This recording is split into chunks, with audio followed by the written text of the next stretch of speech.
नमस्कार दोस्तों, जय हिंद, वंदे मातरम। स्वागत है आपका अपने YouTube channel AKS career exam study में। तो दोस्तों, जैसा कि आप सभी लोगों को पता है कि हमारी संस्कृत पेडागोजी की क्लासेस चल रही हैं और आज की हमारी क्लास थर्ड है। जिन्होंने भी जो पिछली दो क्लासें हैं उनको नहीं देखा है, डिस्क्रिप्शन में आप सभी लोगों को लिंक मिल जाएंगी, वहाँ से जाकर आप देख लें। दोस्तों, जब आप जो पिछली क्लास हैं उनको देखेंगे तभी आपको ये थर्ड क्लास समझ में आएगी, तो इसलिए आप वह क्लास अवश्य देखें।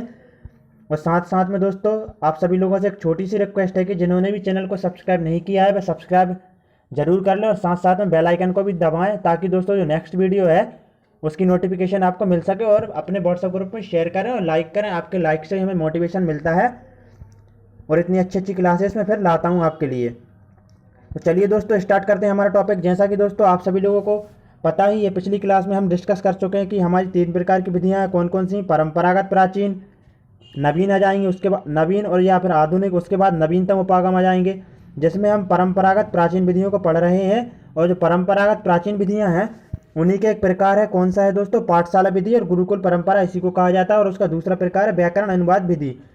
याद रखना दोस्तों, परंपरागत जो प्राचीन विधि है उसी के प्रकार हैं ये दो, पाठशाला विधि या इसी को गुरुकुल परंपरा विधि कहा जाता है, या फिर व्याकरण अनुवाद विधि इसी को कहा जाता है। और इसके बाद में जो पाठशाला गुरुकुल परंपरा विधि है उसके भी कुछ प्रकार हैं, तो उन्हीं को पढ़ रहे थे। जैसे कि हम लोगों ने जो लास्ट क्लास है उसमें मौखिक विधि, सूत्र विधि, पारायण विधि, वाद विवाद विधि, प्रश्नोत्तर विधि, कथा का प्रश्नोत्तर विधि तक पढ़ लिए थे। 5 विधियाँ पढ़नी है। आज से हमको कथा कथन विधि से स्टार्ट करना है। तो चलिए दोस्तों स्टार्ट करते हैं, तैयार हो जाइए, कॉपी पेन उठाइए। काफ़ी इंपॉर्टेंट है दोस्तों, यहाँ से क्वेश्चंस बनते ही हैं संस्कृत की पेडागोजी में 4 से 5 नंबर के। चलिए दोस्तों, आज की जो हमारी विधि है कौन सी है? कथा कथन विधि है। स्टार्ट करते हैं, देखेंगे क्या कह रही है विधि। विषय वस्तु को रुचिकर बनाने के लिए उस समय बीच बीच में कथाएं सुनाई जाती थी, जैसे पंचतंत्र आदि और भी कई कथाएं, जिससे पाठ रुचिकर हो जाता था। बिल्कुल दोस्तों, बात कब की हो रही है? प्राचीन समय की हो रही है। प्राचीन समय जैसे कि दोस्तों, जैसे कि आपने रामायण में देखा होगा, जैसे कि राम जी हैं, कृष्ण जी हैं, पहले क्या होता था, गुरुकुल में शिक्षा प्राप्त करने जाते थे। तो उस समय क्या होता था, जो गुरु जी थे ना, वह लंबे लंबी जो कथाएं थी वह सुनाते थे। क्यों सुनाते थे? क्योंकि जो विषय था वह रुचिकर हो जाता था, इस वजह से वह कथाएं सुनाते थे। इस वजह से इस विधि का नाम क्या है दोस्तों? कथा कथन विधि है। जैसा कि यहाँ पर लिखा ही है, किस प्रकार की कथाएं? पंचतंत्र कथाएं, जो कि काफ़ी लोकप्रिय है उस समय की। तो इस प्रकार की कथाएं सुनाते थे, जिससे जो अध्यापन कार्य था वह रुचिकर हो जाता था, जिससे जो बच्चे रहते थे वह रुचि लेते थे पढ़ाई में। आगे देखेंगे इसका लाभ क्या है, यहाँ से भी प्रश्न आ जाते हैं। देखेंगे दोस्तों क्या लाभ है। लाभ यह है कि अध्ययन को रुचिकर बनाने व सरल बनाने में सहायक है। बिल्कुल दोस्तों, आज भी यदि कहानी या कथाएं सुनाई जाती हैं तो जो बच्चे रहते हैं वे काफ़ी रुचिपूर्ण ढंग से पढ़ते हैं। तो क्या है दोस्तों, यह विधि क्या करती थी? अध्यापन को रुचिपूर्ण बनाने व सरल बनाने में सहायक है यह विधि, क्योंकि जब बच्चों को कथाएं सुनाई जाती हैं तो बच्चे रोचकता से क्या करते हैं दोस्तों? अध्यापन करते हैं। सही बात है। आशा करता हूं दोस्तों आप समझ गए होंगे। एक बार और देखेंगे, कथा कथन विधि में क्या होता था, विषय वस्तु को रुचिकर बनाने के लिए उस समय बीच बीच में ऋषि मुनियों जो गुरु रहते थे उनके द्वारा कथाएं सुनाई जाती थी, जैसे कि पंचतंत्र आदि। और उसके लाभ क्या हैं? इसके लाभ हैं अध्यापन को रुचिपूर्ण बनाने व सरल बनाने में सहायक है यह विधि, क्योंकि जब बच्चों को कथाएं सुनाई जाती हैं तो बच्चे रोचकता से अध्ययन करते हैं। बिल्कुल दोस्तों, आगे देखेंगे नेक्स्ट विधि हमारी कौन सी है? भाषण विधि है। जैसे कि दोस्तों नाम से ही समझ में आ रहा है, भाषण विधि।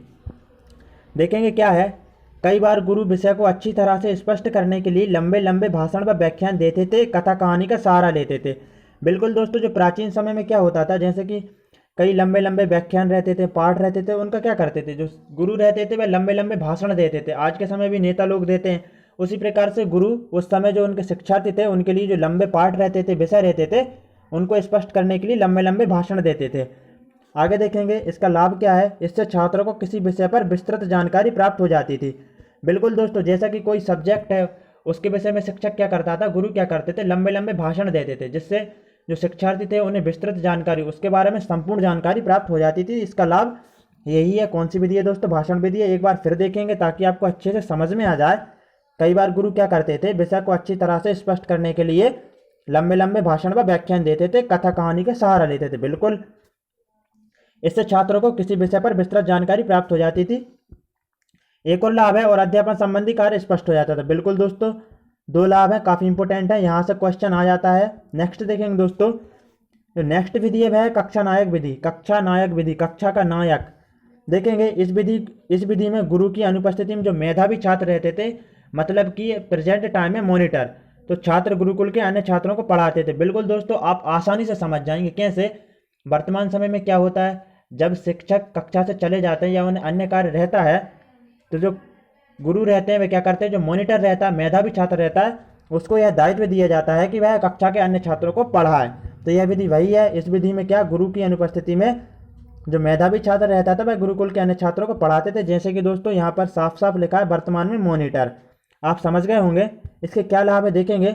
शिक्षण करवाने वाले छात्र में आत्मविश्वास आता था। बिल्कुल दोस्तों, जो भी बच्चा था, जैसे कि मेधावी छात्र मॉनिटर पढ़ा रहा है तो उसमें आत्मविश्वास आता था। इसका लाभ यह है, मेधावी छात्र को शिक्षण परीक्षण मिल जाता था। बिल्कुल दोस्तों, जो मेधावी छात्र है उसको शिक्षण परीक्षण मिल जाता था। वर्तमान समय में क्या होता है, जैसे कि दोस्तों आप शिक्षक भर्ती की तैयारी कर रहे हैं तो आपने डीएड या बीएड भी किया होगा।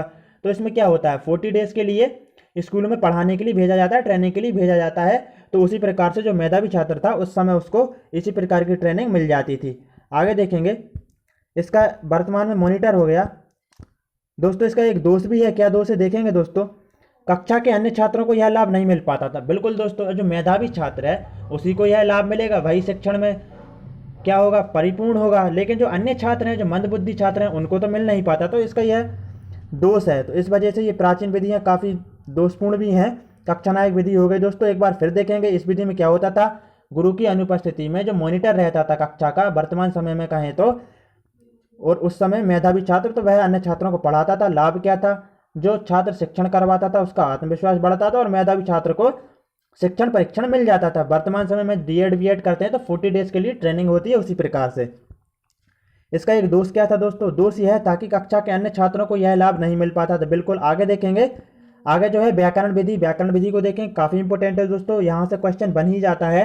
देखेंगे, व्याकरण भाषा का प्राण तत्व है। भाषा के नियम व्याकरण में होते हैं, इसलिए भाषा को पढ़ने के लिए व्याकरण का ज्ञान दिया जाना आवश्यक था। बिल्कुल दोस्तों, व्याकरण भाषा का प्राण तत्व है। बिल्कुल है दोस्तों, यदि व्याकरण नहीं सीखा है तो भाषा आधी अधूरी रह जाती। भाषा का शुद्ध उच्चारण हो ही नहीं सकता बिना व्याकरण के। तो उस समय में क्या होता था, भाषा के नियम व्याकरण में होते हैं। बिल्कुल सही बात है। उस समय जो वेद रहते थे, मंत्र रहते थे, गुरु उन्हीं के माध्यम से क्या करते थे, व्याकरण का ज्ञान शिक्षार्थियों को देते थे। वेदों के अध्ययन के समय पुराने समय में व्याकरण का विशेष पठन पाठन होता था। और क्या होता था दोस्तों, पुराने समय में क्या होता था, जो व्याकरण थे उनका एक अलग से क्लास लगती थी, विशेष पाठन होता था। क्योंकि दोस्तों जो व्याकरण है, यदि एक शिक्षार्थी व्याकरण का मतलब नहीं सीखेगा व्याकरण, तो क्या होगा, वह शुद्ध उच्चारण तो कर ही नहीं पाएगा, नियम तो सीख ही नहीं पाएगा भाषा के। जब वह नियम ही नहीं सीख पाएगा तो वह भाषा कैसे सीख पाएगा, सीख तो जाएगा लेकिन जिस तरह से उसका उच्चारण होता है उस प्रकार से वह नहीं कर पाएगा। इस वजह से व्याकरण सीखना अनिवार्य है। और जो प्राचीन समय में दोस्तों क्या होता था, वेदों के अध्ययन के समय वेदों के माध्यम से ही इसका क्या, व्याकरण का विशेष पाठन होता था। अलग से कक्षाएं लगती थी, विशेष कक्षाएं लगती थी प्रेजेंट टाइम में कहें तो। एक बार फिर देखेंगे, व्याकरण भाषा का प्राण तत्व है। बिल्कुल दोस्तों, यदि क्वेश्चन में आ जाए व्याकरण भाषा का क्या है, तो व्याकरण भाषा का प्राण तत्व है। दोस्तों मैं आपको यह भी बता रहा हूँ कि किस प्रकार से क्वेश्चंस बनते हैं। आगे देखेंगे, भाषा के नियम व्याकरण में होते हैं। बिल्कुल दोस्तों, यहाँ से भी सीधा क्वेश्चन बन जाता है कि भाषा के नियम किस चीज़ में होते हैं। आपके ऑप्शन व्याकरण आ जाता है और भी चीज़ें आ जाती हैं। तो भाषा के नियम व्याकरण में होते हैं, जैसे कि दोस्तों संज्ञा सर्वनाम वगैरह हो गए, ये सब क्या है, नियम ही है व्याकरण के।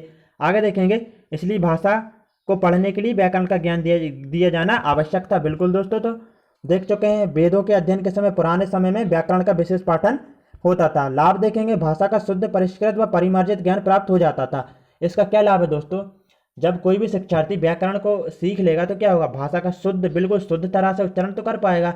मान लीजिए कि संज्ञा सर्वनाम है, तो यदि आप उसका गलत उच्चारण कर रहे हैं तो क्या होगा, भाषा का शुद्ध बिल्कुल आप परिष्कृत रूप तो सीख ही नहीं पाएंगे। जब तक व्याकरण का ज्ञान नहीं होगा तब तक आप भाषा का शुद्ध रूप सीख ही नहीं पाएंगे। तो इस विधि का लाभ यही होता था कि भाषा का जो शुद्ध परिष्कृत व परिमार्जित ज्ञान है वह प्राप्त हो जाता था।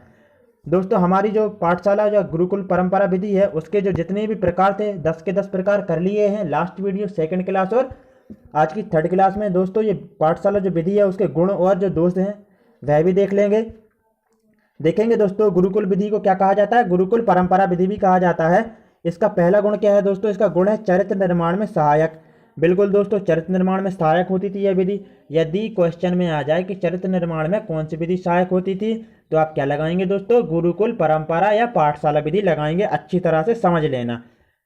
नेक्स्ट देखेंगे, चरित्र निर्माण कैसे होता था दोस्तों, उस समय क्या था कि मौखिक शिक्षण होता था, और जिससे क्या बालक अपने प्रतिदिन जो कठोर नियम थे उनका पालन करते थे, सुबह उठना, इस प्रकार से चरित्र का निर्माण होता था। आगे देखेंगे जो सेकंड पॉइंट है, स्मरण शक्ति का विकास इस विधि में होता था। बिल्कुल दोस्तों, कैसे होता था, यहाँ पर स्मरण शक्ति का विकास से सीधा तात्पर्य है कि याद करना। तो दोस्तों, जैसा कि आप सभी लोगों को पता है, जितनी भी पाठशाला विधियां हैं या जो प्राचीन विधियां हैं, गुरुकुल परंपरा है, उसमें कंठस्थीकरण पर बल दिया जाता था। जब कंठस्थीकरण पर बल दिया जाता था, मतलब कि याद करने पर, तो स्मरण शक्ति क्या थी, स्मरण शक्ति का विकास होता था। बिल्कुल दोस्तों, आप समझ गए होंगे।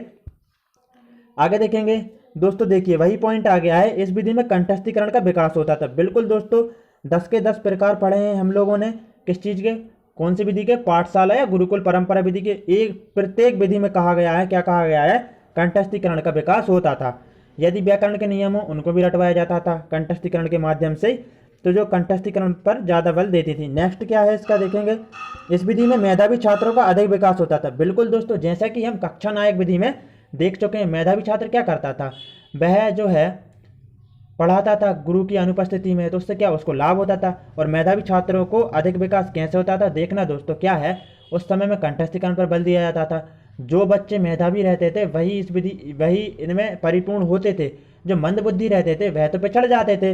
मौखिक तौर पर शिक्षण होता था, इस वजह से वे पिछड़ जाते थे, और इस वजह से इन विधियों में क्या होता था दोस्तों, तो मेधावी छात्रों का अधिक विकास होता था। आगे देखेंगे, भारतीय संस्कृति व संस्कृत साहित्य के ज्ञान की प्राप्ति होती थी। बिल्कुल दोस्तों, आज के समय में देखा होगा आप सभी लोगों ने, रामायण हो गई, वेद हो गए, ऋग्वेद, यजुर्वेद, सामवेद या अथर्ववेद, सभी में क्या है, भारतीय संस्कृति है, संस्कृत में वर्णित है, उन सभी का ज्ञान उस समय कराया जाता था। तो जिससे क्या होता था, भारतीय संस्कृति व संस्कृत साहित्य के ज्ञान की प्राप्ति होती थी। काफी इंपॉर्टेंट है। आगे देखेंगे, इस विधि में शुद्ध उच्चारण होता था। बिल्कुल दोस्तों, इस विधि में क्या होता था दोस्तों, शुद्ध उच्चारण होता था और उसका विकास होता था। कैसे दोस्तों, जैसा कि हम देख चुके हैं, जो व्याकरण विधि थी उसमें जो गुरु रहते थे व्याकरण का विशेष पठन पाठन करवाते थे, जिससे क्या होता था, और बार बार उच्चारण करवाते थे। जब बार बार उच्चारण होगा तो क्या होगा, शुद्ध उच्चारण होगा। तो इसका एक लाभ यह भी है कि इस विधि में क्या होता था, शुद्ध उच्चारण होता था। नेक्स्ट पॉइंट देखेंगे, इसमें उच्चारण दोष की समाप्ति हो जाती थी। बिल्कुल दोस्तों, जब कंठस्थीकरण करते थे बार बार उच्चारण होता था, जैसा कि हम लोगों ने पारायण विधि में देखा था दोस्तों, कि बार बार वेदों की, मंत्रों की क्या उच्चारण करवाया जाता था। जैसा कि मैंने आपको एक एग्जाम्पल भी दिया था, एक मंत्र बताया था, कर्पूर गौरम करुणावतारम संसार सारम, या कोई भी शांताकारम, जो भी श्लोक है उन सभी का पुराने जमाने में या प्राचीन विधियों में, पाठशाला या गुरुकुल परंपरा में क्या होता था, बार बार उनका क्या उच्चारण करवाया जाता था। तो उससे क्या होता था दोस्तों, उच्चारण दोष की समाप्ति हो जाती थी। तो दोस्तों, पाठशाला विधि या गुरुकुल परंपरा विधि के लाभ देख लिए हैं, एक बार फिर फास्ट देख लेंगे। चलिए देखते हैं पाठशाला विधि के क्या हैं लाभ। पाठशाला विधि के लाभ देखेंगे दोस्तों, चरित्र निर्माण में सहायक है। बिल्कुल दोस्तों, जैसा कि मैं आप सभी लोगों को बता चुका हूँ, स्मरण शक्ति का विकास इस विधि में होता था। तो दोस्तों, बिल्कुल कंठस्थीकरण पर बल दिया जाता था, मौखिक विधि पर याद करते थे बच्चे, तो क्या होता था, स्मरण शक्ति का विकास होता था। इस विधि में कंठस्थीकरण का विकास होता था। बिल्कुल दोस्तों, जो वेद रहते थे, मंत्र रहते थे, उनको रटवाया जाता था। इस विधि में मेधावी छात्रों का अधिक विकास होता था। बिल्कुल दोस्तों, मौखिक तौर पर शिक्षण होता था, तो जिससे क्या होता था, कंठस्थीकरण पर बल था, मेधावी छात्र कंठस्थीकरण जो कंठस्थ कर लेते थे, लेकिन जो मंदबुद्धि थे वह पिछड़ जाते थे। भारतीय संस्कृति व संस्कृत साहित्य के ज्ञान की प्राप्ति होती थी। बिल्कुल दोस्तों, जो वेद पुराण है पुराने ज़माने में, मतलब जो प्राचीन विधियां हैं, पुराने ज़माने तो नहीं, प्राचीन विधियां हैं, उनमें क्या होता था, तो वेदों को अध्ययन कराया जाता था, जिससे क्या होता था, भारत की जो संस्कृति है बच्चे उसको सीखते थे, तो इससे क्या होता था, भारत की संस्कृति का विकास होता था। आगे देखेंगे, इस विधि में शुद्धोच्चारण का विकास होता था। बिल्कुल दोस्तों, बार बार वेदों मंत्रों की क्या उच्चारण किया जाता था, जिससे उच्चारण का विकास होता था। इसमें उच्चारण दोष की समाप्ति हो जाती थी। बिल्कुल दोस्तों, जब बार बार उच्चारण करवाया जाएगा मंत्रों का, वेदों का, तो उच्चारण दोष की समाप्ति हो जाती थी अपने आप ही। अब जो पाठशाला विधि है, गुरुकुल परंपरा विधि है, उसके दोष भी देख लेंगे, क्या क्या दोष हैं दोस्तों। इस विधि में मंदबुद्धि बालक पिछड़ जाते थे, और दोस्तों जैसा कि हम लाभ में देख चुके हैं, जो मेधावी छात्र रहते थे वह कंठस्थीकरण पर बल देकर, मतलब जो कंठस्थीकरण पर बल देती हैं उसके माध्यम से जो मेधावी छात्र आसानी से कंठस्थ कर लेते वेदों को, मंत्रों को, और उच्चारण भी आसानी से कर लेते थे। तो इससे क्या होता था दोस्तों, जो मंदबुद्धि छात्र थे वह नहीं कर पाते थे, जिससे क्या होता था, वह पिछड़ जाते थे। नेक्स्ट देखेंगे, इस विधि में पाठ्य सहगामी क्रियाओं का कोई स्थान नहीं था। बिल्कुल दोस्तों, काफ़ी इंपॉर्टेंट है, स्टार लगा लेना अपनी कॉपी में, नोट करके देखेंगे दोस्तों इसका पूरा मतलब इस पॉइंट का। उस समय क्या होता था दोस्तों, काफ़ी कठोर अनुशासन और नियम होते थे। तो जो पाठ्य सहगामी क्रियाएं कैसे हो जाएंगी दोस्तों, जैसे कि खेल हो गया रुचिपूर्ण ढंग से, और भी पाठ्य जो सहगामी है वह क्रियाएं उस समय में नहीं होती थी। तो इस वजह से इसको नीरस माना जाता था इस विधि को। तो दोस्तों काफ़ी इंपॉर्टेंट है, सीधा क्वेश्चन आएगा कि इस विधि में वह कौन सी विधि है जिसमें पाठ्य सहगामी क्रियाओं का कोई स्थान नहीं होता था, या खेल वगैरह हो गया इस प्रकार की, तो वह कौन सी हो जाएगी, गुरुकुल परंपरा या पाठशाला विधि। आशा करता हूं दोस्तों आप आसानी से समझ रहे होंगे। और दोस्तों प्लीज़ लाइक करिए, वीडियो अच्छी लग रही है आप सभी लोगों को। नेक्स्ट पॉइंट है, इस विधि में मनोवैज्ञानिक शिक्षण का अभाव था। बिल्कुल दोस्तों, उस समय में क्या था, जो मनोवैज्ञानिक शिक्षण था उसका अभाव था। नेक्स्ट देखेंगे, इस विधि में शिक्षार्थी के मौखिक पक्षों का ही विकास होता था, लेखन का नहीं। बिल्कुल दोस्तों, जो पाठशाला और जो गुरुकुल परंपरा है उसमें क्या किया जाता था, कंठस्थीकरण करवाया जाता था। जो वेद रहते थे, ऋग्वेद, यजुर्वेद, सामवेद, अथर्ववेद, कोई भी वेद हो, पुराण हो या कुछ भी हो, उनका क्या करवाया जाता था, उनको रटवाया जाता था, कंठस्थ करवाया जाता था, लिखवाया नहीं जाता था दोस्तों, उच्चारण करवाया जाता था। तो इससे क्या होता था, सिर्फ और सिर्फ मौखिक पक्षों का ही विकास होता था और लेखन पक्ष का विकास नहीं होता था। सीधा प्रश्न आएगा, मौखिक पक्षों का विकास कौन सी विधि में होता है, या फिर लेखन जो पक्ष रहता है उसका विकास कौन सी विधि में नहीं होता। तो दोस्तों गुरुकुल परंपरा विधि में नहीं होता, या इसी का एक और नाम क्या है, पाठशाला विधि है। आगे देखेंगे, इस विधि में कठोर अनुशासन, नीरस शिक्षण और क्या होता था दोस्तों, नीरस शिक्षण होता था और नीरसता रहती थी। इस विधि में क्या होता था, कठोर अनुशासन। कैसे होता था दोस्तों, पहले जो था ना, जो शिक्षार्थी थे उनका जीवन काफ़ी कठिन था। गुरु से पहले उठना, गुरु के बाद में सोना, उनके पैर दबाना, बाकी वन में जाना, लकड़ियों को काटना, खाना बनाना इत्यादि सभी कार्य जो स्टूडेंट ही करते थे उस समय क्या था, कठोर अनुशासन थे। और नीरसता तो थी ही दोस्तों, कंठस्थीकरण करवाया जाता। जैसा कि लास्ट पॉइंट में देख चुके हैं हम कि पाठ्य सहगामी क्रियाएं, जब खेल ही नहीं होगा शिक्षण में तो उसमें तो नीरसता आएगी ही, बच्चे रुचि नहीं लेंगे पढ़ने में। तो इन विधियों में क्या था दोस्तों, नीरसता रहती थी और कठोर अनुशासन रहते थे। नेक्स्ट पॉइंट देखेंगे, इस विधि में अंतःक्रिया का अभाव रहता था। बिल्कुल दोस्तों, जो गुरु थे वे क्या करते थे, वेदों को दे देते, बच्चे क्या करते थे, उनको कंठस्थ कर लेते थे, सुना देते थे। जिससे क्या होता था, गुरु और जो शिक्षार्थी हैं उनके बीच अंतःक्रिया नहीं हो पाती थी। जो अधिकतर जो अंतःक्रिया होना चाहिए थी वह नहीं हो पाती थी। प्रेजेंट टाइम में काफ़ी होती है, इसी को महत्व दिया जाता है। तो उस समय में क्या होता था दोस्तों, इस विधि में अंतःक्रिया का अभाव रहता था। आगे देखेंगे नेक्स्ट पॉइंट को, इस विधि में शारीरिक व सामाजिक विकास नहीं होता था। बिल्कुल दोस्तों, जैसा कि अभी देख चुके हैं, नीरस शिक्षण था, उस समय में इन चीज़ों पर बल नहीं दिया जाता था, ना तो शारीरिक पर ना ही सामाजिक पर, क्योंकि पाठ्य सहगामी क्रियाएं होती ही नहीं थी। मेधावी छात्र के अलावा अन्य छात्रों को लाभ नहीं मिल पाता था। जैसा कि दोस्तों इसके लाभ में भी देख चुके हैं हम कि जो मेधावी छात्र है उन्हीं को लाभ मिल पाता था। क्यों, क्योंकि मौखिक शिक्षण होता था, जिससे जो बच्चे तेज रहते थे वह तो उनको कर लेते थे याद, कंठस्थ कर लेते थे, लेकिन जो मंदबुद्धि थे वह याद नहीं कर पाते थे और क्या, पिछड़ जाते थे। नेक्स्ट पॉइंट, तो दोस्तों जो भी दोष हैं सभी को देख लिया, एक बार फिर से रिवाइज कर लेंगे ताकि आप अच्छे से समझ जाएं। देखेंगे दोस्तों, पहला दोष क्या है, इस विधि में मंदबुद्धि बालक पिछड़ जाते थे। बिल्कुल दोस्तों, जैसा कि हम देख चुके हैं, मेधावी छात्र आगे हो जाते थे, मौखिक शिक्षण होता था इस वजह से। आगे देखेंगे नेक्स्ट पॉइंट, इस विधि में पाठ्य सहगामी क्रियाओं का कोई स्थान नहीं होता था। बिल्कुल दोस्तों, अच्छे से याद रख लेना, जो पाठशाला या गुरुकुल परंपरा विधि है उसमें पाठ्य सहगामी क्रिया मतलब कि खेलों का कोई भी स्थान नहीं होता था। आगे देखेंगे, इस विधि में मनोवैज्ञानिक शिक्षण का अभाव होता था। बिल्कुल दोस्तों, ये भी काफ़ी इंपॉर्टेंट है। इस विधि में शिक्षार्थी के मौखिक पक्षों का ही विकास होता था, लेखन का नहीं। जैसा कि दोस्तों हम सभी लोग देख चुके हैं, जो कि 10 के 10 प्रकार थे पाठशाला विधि के या गुरुकुल परंपरा के, उसी का नाम है। उसमें कंठस्थीकरण पर बल दिया जाता था, तो मौखिक शिक्षण पर बल दिया जाता था, लेखन पर नहीं दिया जाता था।